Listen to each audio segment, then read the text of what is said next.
Nagbabalik po ang News at 1. Inilabas nitong Biyernes ng Sandigan Bayan 3rd Division ang warrant of arrest laban kay Senador Juan Ponce Enrile kaugnay ng pork barrel scam. Kasunod nito, mahigpit na seguridad ang pinatupad sa lugar. Samantala, agaw eksena naman ang isang taga-suporta ni Enrile na nananawagang ilagay na lamang sa Home for the Aged ang senador dahil sa kanyang katandaan. Ito report ni Benj Bondo.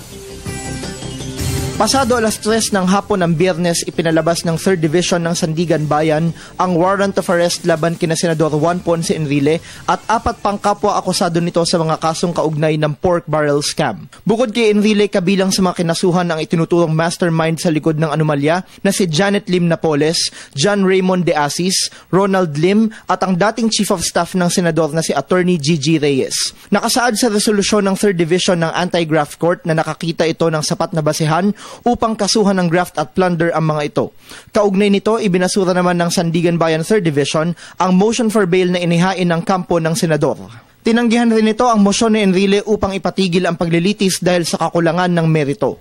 Hindi rin pinayagan ng korte ang hiling ni dating Technology Resource Center Director General Dennis Cunanan na makalabas ng bansa at ang motion ni Attorney Gigi Reyes na suspindihin ang mga isinasagawang pagdinig sa mga naturang kaso. Pinaghahandaan na rin ng 3rd Division ang pagpapalabas naman ng order sa iba pang mga akusado sa kasong graft. Samantala, tila nakahanap naman ng kakampi si Enrile sa katauhan ni Danny Galang. Para sa 64 na taong gulang na retiradong propesor, mabait at palakaibigan si Enrile na hinangaan niya dahil sa galing nito noong impeachment trial ni dating Chief Justice Renato Corona. Apelan niya, ilagay na lamang sa Home for the Aged ang mambabatas bilang konsiderasyon sa lagay ng kalusugan nito. Sa tingin ko, inosente siya. Yung mga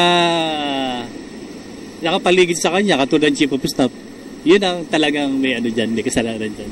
Kaugnay nito, mahigpit na seguridad ang ipinairal ng mga otoridad sa paligid at mismong gusali ng Sandigan Bayan. Sa entrada pa lang, nagpapatrolya na ang mga elemento ng Quezon City Police District.